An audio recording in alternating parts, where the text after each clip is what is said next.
Welcome to Wednesday. Trying not to be annoyed. There's an internet outage in my neighborhood.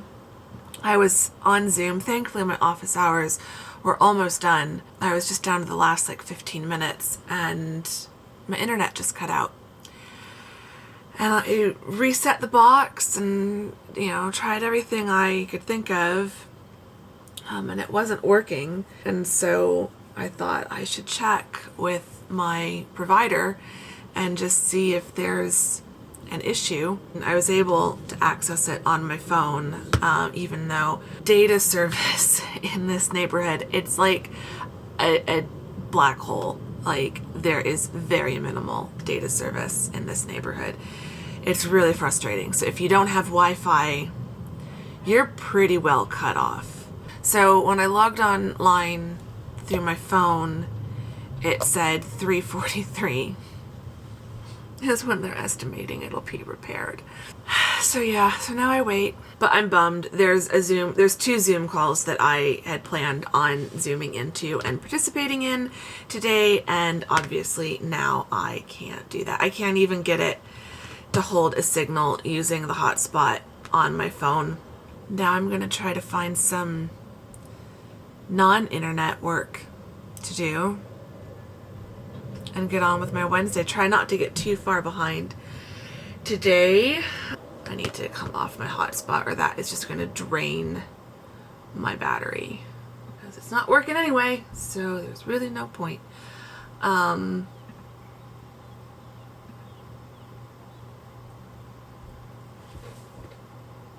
got internet. I'm only 6 minutes late. Let me see if I can get into this other Zoom call. Oh, I really hope this works. So, but I feel like sometimes when you just know something.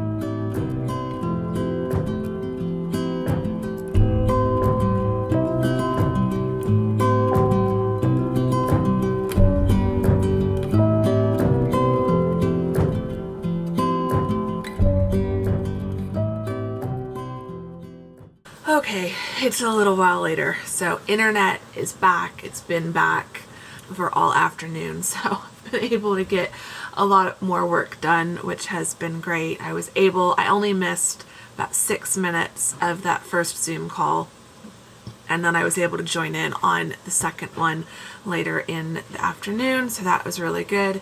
So feeling a lot better now. Feeling really sleepy, and I think it's because of all the fresh air I've been getting the last few days, but I'm just loving sitting here at my desk. The sprinklers are on outside, so you might be able to hear the sound of the water. I have kind of switched over to bookwork. I think I'm done with the front and back matter, so that's good. I need to start having a stab at the book description and the tagline. I hate that part. I hate having to sum up what my book's about in just 100 to 200 words. It just feels so hard, but you can't just tell people it's a good book, you should read it, because they actually want to know what it's about. I'm all cozied up. I am feeling a little bit chilly, but I just can't bear to close the window. I could go sit over on the couch. Further into my apartment, it's not as cool, but I'm sitting right by the window, so the cool air comes in. But yeah, I'm glad to have the majority of the front and back matter done. There's some stuff that I kind of have to do at the last minute in terms of adding in the ISBN for the print book, stuff like that. I have to wait until I actually start to create the book in KDP.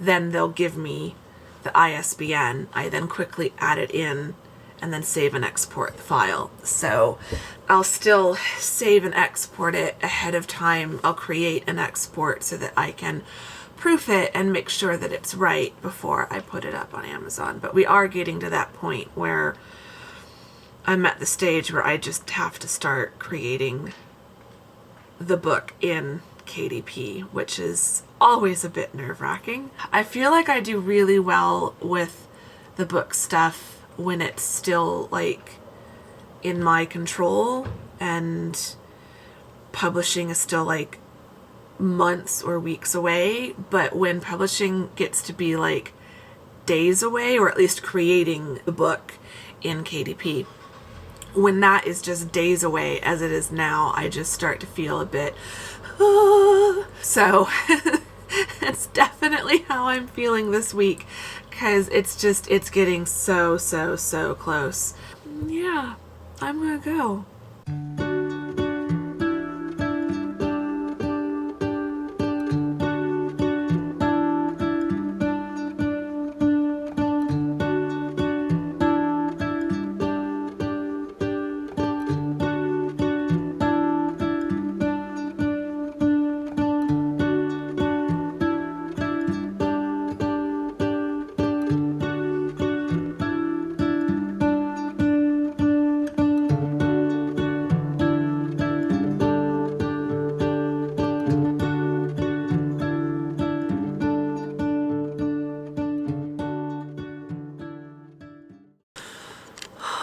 Okay, I'm home and back in my sweater. I changed into my hoodie for a little bit to go for a walk. I just suddenly decided I wanted to go for a walk. I think it's because I know it's gonna warm back up and I'm not gonna be able to have a nice, cool, crisp evening walk like that again for at least another month probably. But now I'm a little late. It's 7.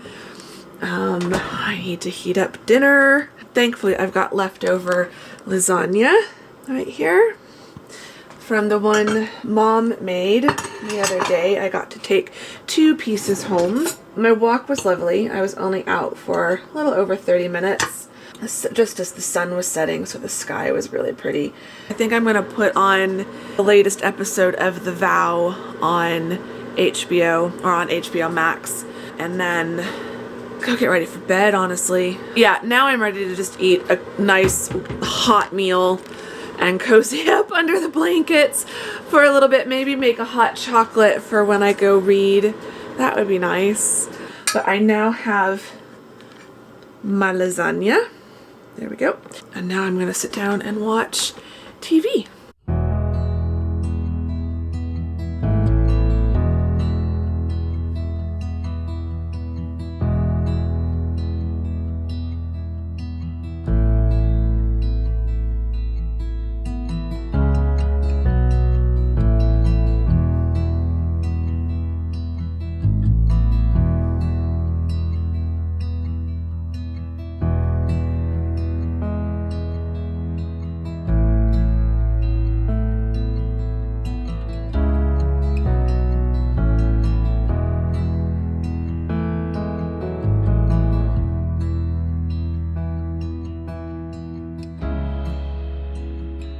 Welcome to Thursday. I am just a mess. My eyes just hurt. Had a bit of a therapy session this morning, so just have been feeling a bit emotional both before and after, which is always fun. I've also had to turn the AC back on because it's currently 82 degrees outside. So sad. Which is a bit more normal for this time of year. Like 80s are pretty much average for October, and then November is kind of average of in the 70s. So like we got really lucky with the last few days, but I was really enjoying it. But so far I'm managing to keep the AC at around 70, and it's not coming on, you know, for an hour at a time. So I am still all bundled up. I just like being able to wrap up and feel cozy. Yeah, I've just been sitting here working, thinking about, you know, stuff that I was talking about earlier today with my therapist, but also just stuff that I've been thinking about for a little while now, and that I feel like are probably things that others of you deal with. So I just thought we'd have a little bit of a chat. I kind of wanted to talk a little bit about self-doubt as a writer. And I will probably talk about this more because I don't have a solution for it. I don't have any answers. So yeah, I feel like I've been noticing, especially with the next launch coming up that I just have been noticing a lot of doubt creep in around this book, around my other book, around my writing in general, about the project that I'm working on that I'm going to be announcing soon. Like, I just feel really anxious about all of it. I'm just struggling with feeling like I'm not a good writer. This is something that goes back to my PhD days. I mean, it goes back to my master's degree days, like my very first master's degree. Whenever, academic writing and creative writing are different, but you're still writing for a particular audience and you're still trying to achieve a purpose with that audience. Like, here comes the rhetorician in me. It's all about audience and purpose. So, in grad school, you're writing for your teacher or you're writing for other academics and you're trying to prove your argument. With creative writing, you're trying to tell a story and you're trying to be entertaining. You're hoping that the audience will go on that journey of your character with that character. Characterization, character development, plot development are all really important. And so as I've been working on Brave With You in particular, because it's the second book in a series, and this is the first time that I feel like people are going to have an expectation for the book. Like, it felt like with book one, with the Brave start, I could do whatever I wanted, and people were more or less going to kind of go on that journey with me. But with this one, people know the characters and they have, I'm sure, ideas for those characters and where they want those characters to go. So I've been struggling throughout the writing process and the editing process of, like, am I doing this story justice? Are people going to be excited and enjoy it, or are they going to be like, the first book was better?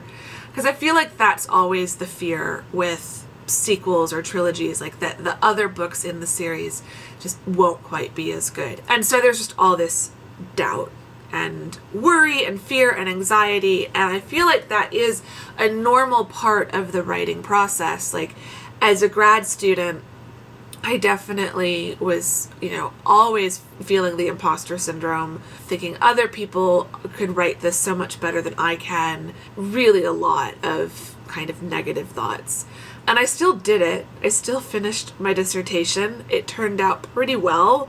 My committee certainly wouldn't have passed it if it was bad. And I feel like it's the same thing with the novel. I've had some friends read it. I've had my mom read it.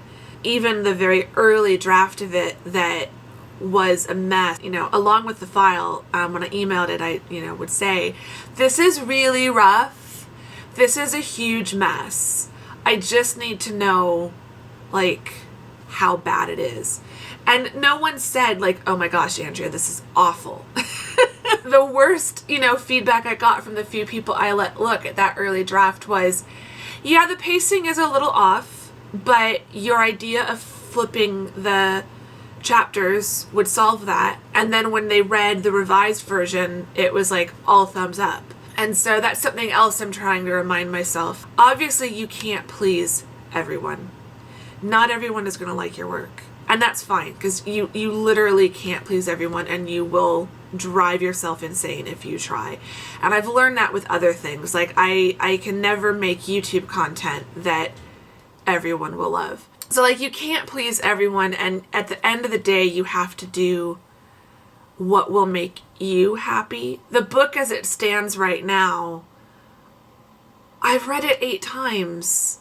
Every time I read through it, I still love it, and I'm not getting bored by it, and I'm not getting frustrated by it. I'm not feeling, as I'm reading it, I think this is the other thing I'm trying to remind myself.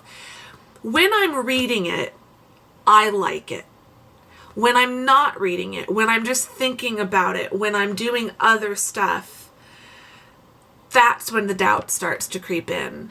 But then as soon as I go back and read something, or I see something that I wrote, or I see an exchange of dialogue or a description, I'm like, that's actually pretty good. Logically, I know, like rationally, I know the doubt isn't correct. I know I am doing my best. I know I'm doing everything I possibly can.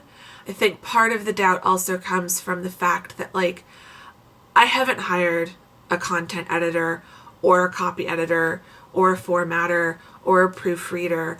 I haven't hired all of these people to do all of these various jobs. I'm still very much a DIY self-publishing author. And there's nothing wrong with that. I think some people will make you think that there is. I'm of the belief of you start where you're at.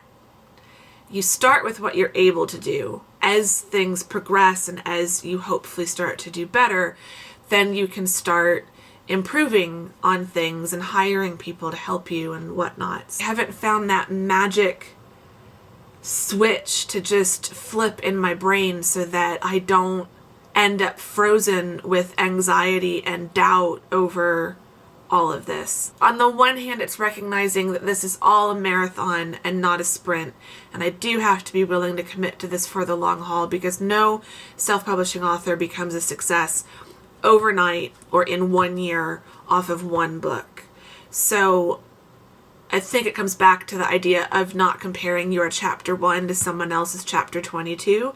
Like, I'm still very much in chapter 1 of my book, perhaps about to start chapter 2 with this next book coming out. But I'm still very, very much in the early stages. And so I really can't be comparing myself to even other self-publishing authors who have put out their 10th, 15th, 20th, 30th book. I try to remind myself of that. I try to remind myself of all the positive feedback that I've gotten from everyone on book 1. I do know what I'm doing, even when it feels like I don't. There will be an audience for this book. People will read it and like it because it isn't drastically different from the first book. It's, I think, a nice continuation of that story. Ultimately, I just keep trying to remind myself that I'm just creating problems, that it is all in my head, that there really isn't any practical or realistic reason why I should be so anxious. I think this is another reason why why I've been rereading The Power of Now, because I'm literally inventing problems. I'm making stuff up in my head to convince myself there's stuff to stress about. It's really easy to doubt ourselves, and I think stopping to really analyze, like, do I have reason to doubt myself and to doubt my abilities? And when I stop and ask myself that, I have to be honest, and I really don't have a valid, legitimate reason to doubt myself. I have fears, but I don't have a proven reason to doubt myself. If no one tried to do something until they felt like an expert in it, none of us would ever do anything, if that makes sense. I think the other thing I'm realizing that's helping me just kind of keep plodding forward, even when it feels like really hard and even when I feel really stressed, is it feels like I have two choices. Either I have to learn how to accept that these fears, these doubts, these anxieties are all things that are going to creep up. They tend to creep up the closer I get to publication. 2 months ago, I was still in the middle of editing this book, and I really wasn't thinking about, was I a good writer or not? But now that it's like just about a month, like 5 weeks-ish, 5 or 6 weeks from when I'm hoping to have it be fully live for you, like, that's when the doubt starts to set in. And so it just feels, thinking back to last year, it was kind of the same thing, that like 6 to 8 weeks prior to, like, okay, it's going to go live, was when I started to, like, really doubt, like, can I actually do this? Do I know what I'm doing? Am I prepared? Is the story good enough? Are people going to like it? Like, all of these worries started creeping in. And so going through 6 to 8 weeks of stress and anxiety and self-doubt when I'm only publishing 1 book a year doesn't seem like much. But next year I'm hoping to publish 3 books. And the year after that I'm hoping to publish 4 books and then switch to, like, from that point on, do 4 books a year going forward. And so if I'm getting stressed out and making myself really anxious 6 to 8 weeks prior to every launch, that means, like, On a year I'm publishing 4 books, half the year I'm going to be in that really heightened state of anxiety. And that is no way to live. So it feels like I either have to just figure out how to deal with this and navigate and negotiate these feelings and talk myself down and like deal with this anxiety in a healthy and productive way. Or I need to just accept maybe this isn't the thing for me and maybe I shouldn't be doing self-publishing. Like if it stresses me out that much, should I do it? And before I freak anyone out, obviously I'm not going to quit. Like quitting doesn't work. Quitting isn't an option. I know I have stories I want to tell and stories I want to share, so I don't want to quit. So clearly, if those are my 2 options, if it's either learn how to live with this and not turn myself into a completely neurotic mess, or just give it all up and pack it all in, well, obviously the only choice is I've got to learn how to deal with it. I definitely did that during my PhD, so I know I'm capable of doing it. I just haven't yet gotten there with the creative writing. I think because it's still so new. And so that's the other thing I keep reminding myself of. It's only my 2nd book that I'm putting out. It's only the 3rd book that I've ever written. I'm still learning how to do all of this. It is going to still feel really big and scary. But yeah, I've now been talking for 25 minutes. But I just wanted to have a bit of a chat about dealing with self-doubt as a writer. I know that a lot of you are probably dealing with something very similar. Even if it's not self-doubt with your writing, if it's just self-doubt with something else in your career, I feel like self-doubt is a very common thing. So I'm going to get back to work because this has been a nice little ramble interlude. The AC is turned off, so I am starting to feel a little bit warm in my dressing gown. And as soon as I take this off, the AC is going to kick back on and then I'll cool back down. I'm exhausted. It's Thursday. I'm already ready for the weekend, but I still have to get through tomorrow. So yeah, back to work. I will chat with you guys later.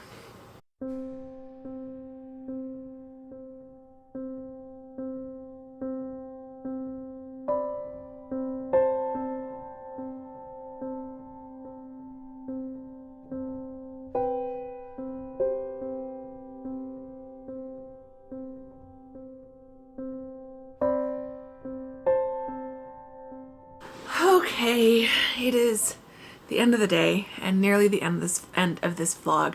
I'm probably actually going to end the vlog with this clip. I'm just gonna watch some TV tonight, finish editing this vlog and start uploading it, do some more reading. That's about it. I've got 38 minutes, according to my Kindle, left in Oxford Tea Room Cozy Mystery #2. I can't remember the title. That I'm currently reading. So I'm going to try to finish that tonight and start reading something else. And this vlog has got a little bit long because of my chat earlier. I just did some yoga. Felt like I needed it. Kind of watched the sun set on the trees. So watch the last bit of sun climb up to the top leaves and branches of the tree. It was really nice. So I've got our hookah question. I thought this one was interesting and I'm really curious to see what your answers will be. Of all the famous people alive today, who do you think will still be discussed in 500 years? And I had to think about that for a minute because 500 years is a long time. Pop culture figures go, probably Oprah.